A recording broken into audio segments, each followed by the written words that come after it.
Si Kristo Jesus mingon siya nga iya sa Dios, magapaminaw sa mga pulong sa Dios. Nganong kamo dili maminaw, kay kamo dili iya sa Dios. Si Kristo Jesus mingon na siya nga iya sa Dios, magapaminaw sa mga pulong sa Dios. Nganong kamo dili maminaw, kay kamo dili iya sa Dios. Amen. Dakong hagit sa matag usa kanato nga nagatuo kang Kristo Jesus.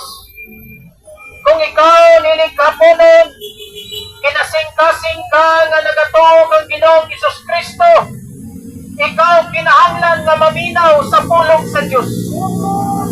Ang pulong sa Dios naghatag kini, nagsulti kini sa kamatuoran. O gani si Ginoong Hesus Kristo mingon nga ang tao dili mabuhi sa tinapay lamang, apan pinaagi sa pulong sa Dios.